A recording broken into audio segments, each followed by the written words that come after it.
Hello, welcome to the second part of our 7th lesson in Unit 4 in our grade 11 University College math class. This is trigonometry. We've already filled in the first part of this lesson, which was sort of a review of sine law, cosine law, and the first two examples that we did as part of our practice of figuring out which is the best tool to use given a triangle and without having the context of the sine law lesson to help you figure out that, yeah, we're always going to be using the sine law.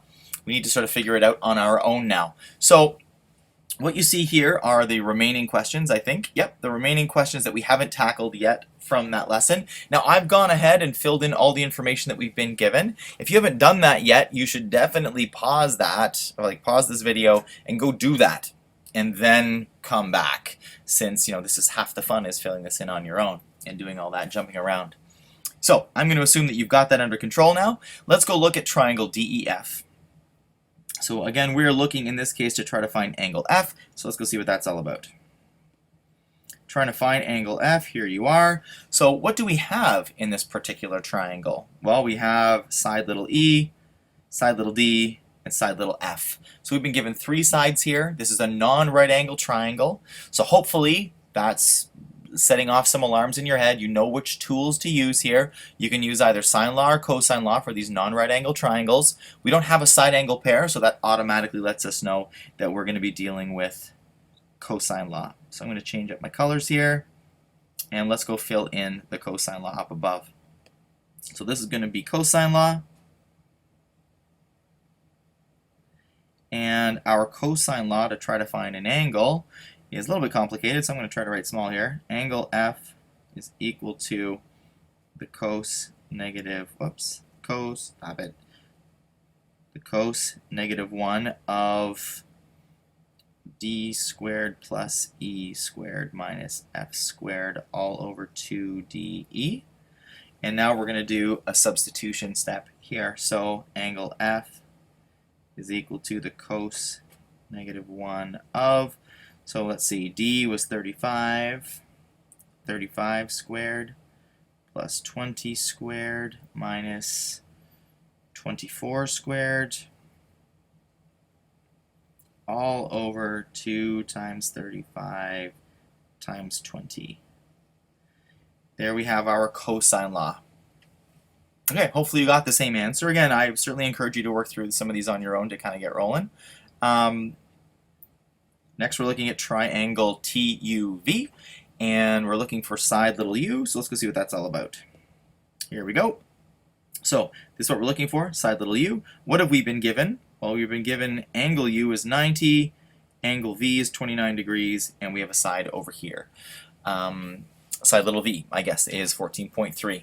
So what kind of triangle is this? It's a right angle triangle, so we have primary trig ratios and Pythagorean theorem at our disposal, as well as sine law and cosine law. In this particular case, this is a 90-degree angle that we have. A lot of students here, well, I guess we sort of get two sets of answers here, right? Because if we consider that this is a right angle triangle, and if we're honoring the right angle triangle legacy, we should pick a reference angle, identify this as the hypotenuse, and this side here as the opposite, and use a primary trig ratio. So if we're using opposite and want hypotenuse, we could do the sine of our reference angle 29 degrees will be equal to our opposite side over our hypotenuse. So that's certainly one thing we can do. Some students who just, once we got past the primary trig ratios and don't particularly want to go back there, another option here is to actually set up, let me change up my color here a little bit, is to set up the sine law. You have an angle and the side across from it, and an angle and want the side across from it. So there's no reason that you couldn't set this up as a sine law as well. I think in general here I sort of try to illustrate that the primary trig ratio is one that I wanted us to practice, but there's absolutely nothing wrong with using the sine law here as well. I am, however, going to write down up in the table above that we should be using the primary trig ratio. But understand there are two certainly equally correct answers here. So primary trig, and as we discovered down below, we would be using the sine of angle, I think it was t, sine of angle t will equal the opposite side over the hypotenuse. So the sine of angle T, the sine of 29 degrees will be equal to our opposite side, which was 14.3 over our little u, which is the variable we're looking for. So primary trig ratio works nicely with the right angle triangle, but by all means you can use the sine law and get the same answer the same way. No worries. Okay, let's have a look at the next one. We are on to triangle XYZ, and we have little y is the one we're looking for. So let's go have a gander at that. There's XYZ, we're looking for a little y. Okay, what have we been given this time? Well, we've been given angle y is equal 83 degrees, so we have an angle, and we have two other sides. Now this is not a right angle triangle, so for us, we're automatically thinking sine law or cosine law. As we look at this, we don't have a side angle pair. We don't have any other angles in there or a way to find it.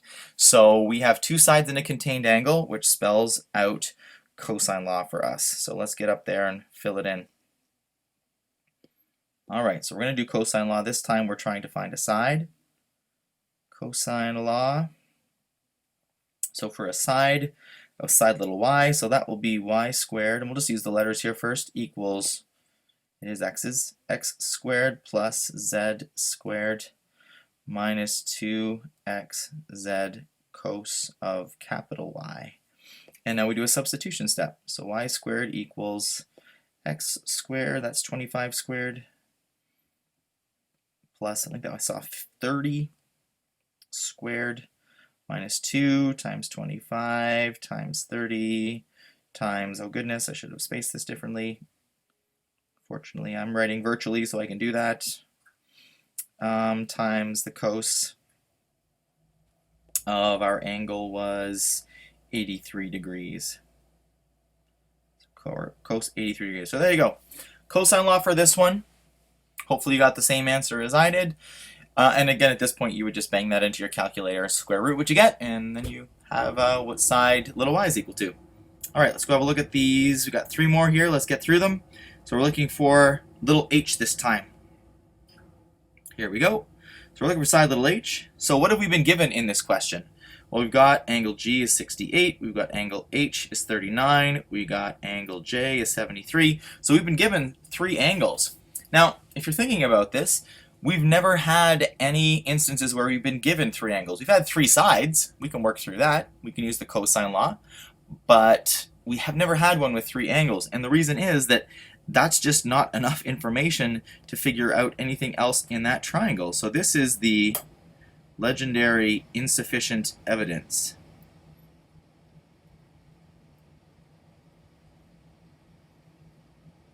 Yeah, we can't do anything with this one because, you know, all we have are angles, and we need some side lengths to make that happen. So this is insufficient evidence. Can't work that one.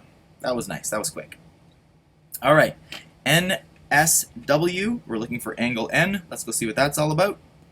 All right, there's our angle N that we're looking for. What else have we been given in this question?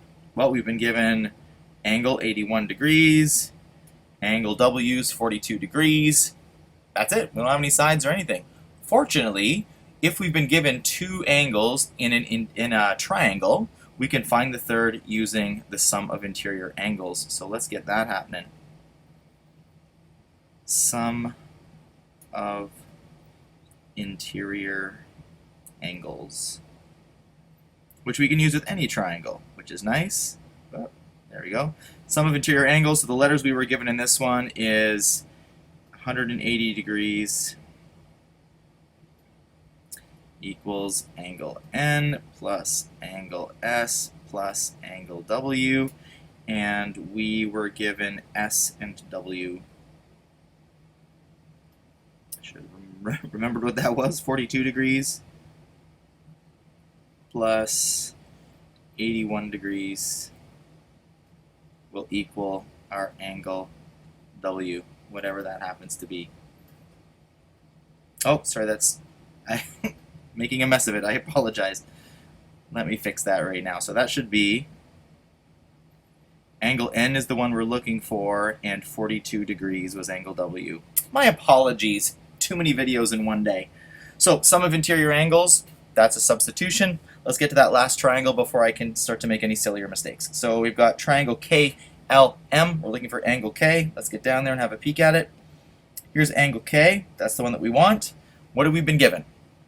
We've been given side length little k, that's 83. We've got side length little l, that's 110, and angle L at 74 degrees.